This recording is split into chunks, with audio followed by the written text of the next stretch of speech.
In the heart of the American Revolution, while generals and politicians made headlines, the war's true outcome was often decided in the shadows, by whispers and secrets. This is the story of one of the most unlikely and effective spies of that entire war, a man whose name you probably don't know, but whose courage helped shape the very nation we live in today. His name was James Armistead, and he was an enslaved man who dared to fight for a freedom he himself did not possess. Born into slavery in Virginia around 1748, James's early life was one of forced labor and anonymity. But as the drums of war grew louder, James saw an opportunity, a dangerous, razor-thin path to something more. In 1781, with his owner's permission, he volunteered to join the Continental Army under the command of the Marquis de Lafayette, the young and brilliant French general who was a key ally to George Washington. Lafayette was in a tough spot. He was tasked with tracking the movements of the formidable British forces under General Lord Cornwallis in Virginia, but his intelligence was poor. He needed eyes and ears inside the British camp. Seeing the potential in the determined young man before him, Lafayette came up with a daring plan. He asked James not to be a soldier, but to be a spy. The mission: pose as a runaway slave and infiltrate the British headquarters. Think about the sheer audacity of this. James had to willingly walk into the lion's den, pretending to seek refuge with the very army his people were fighting against.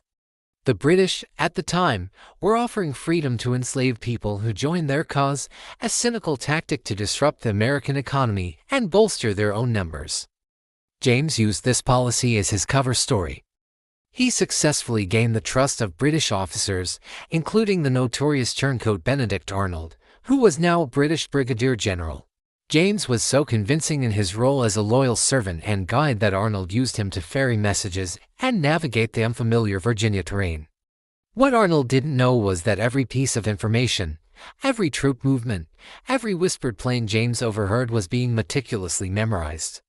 He would absorb details like a sponge: the number of cannons, the condition of the troops, their supply levels, and their strategic plans. Then, under the cover of darkness, he would secretly write this intelligence down on tiny scraps of paper.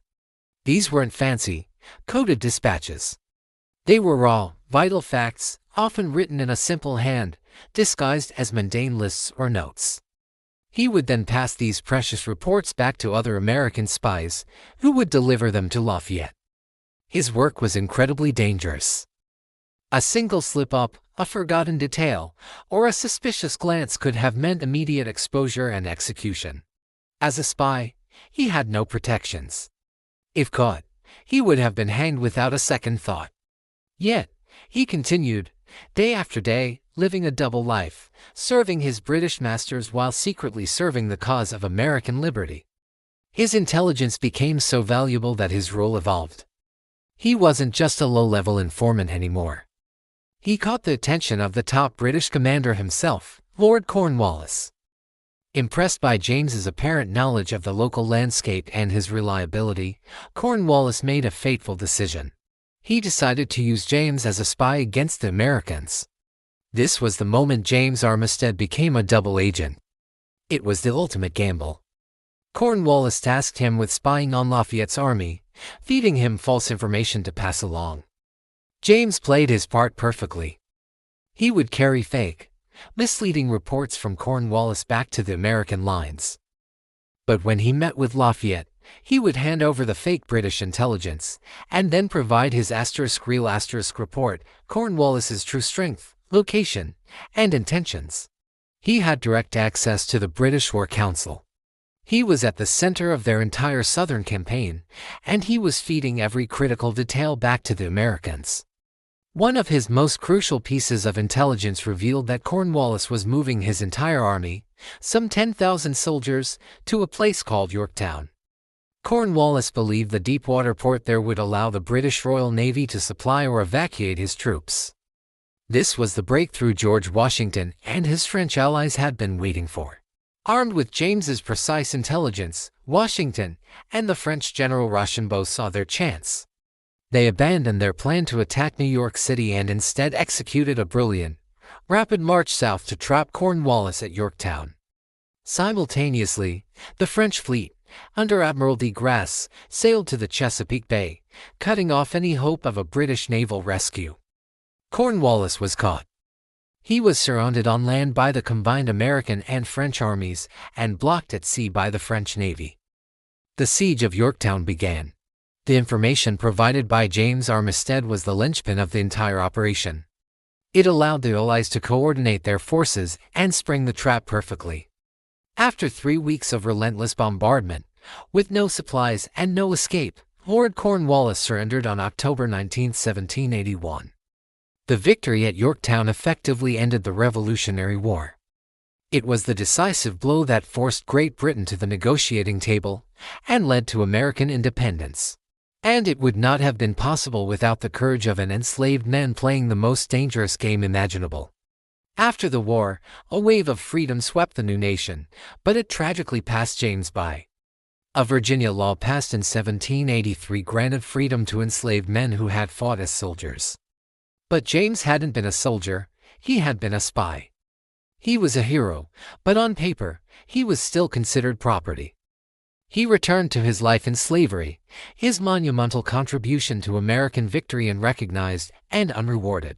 But James did not give up. He petitioned the Virginia government for his freedom, year after year. His pleas were ignored.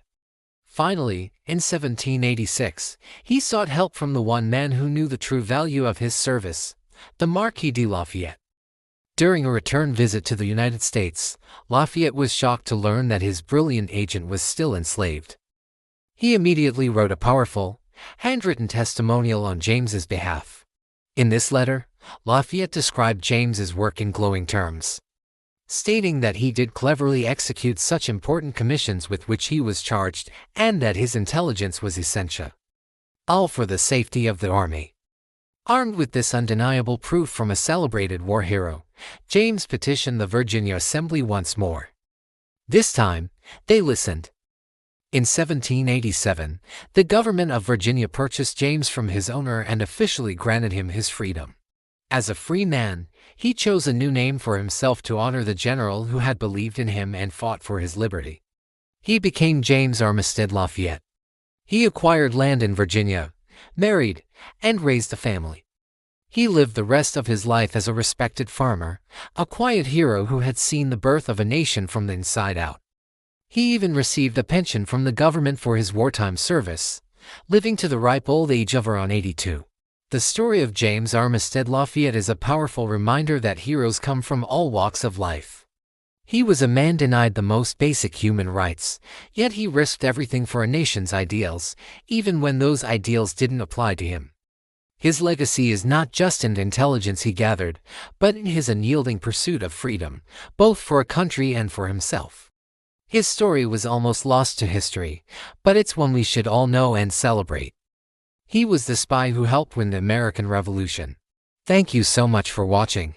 If you found this story as incredible as I did, please hit that like button and subscribe for more hidden histories. Let me know in the comments what other unsung heroes you think we should cover next. See you in the next video.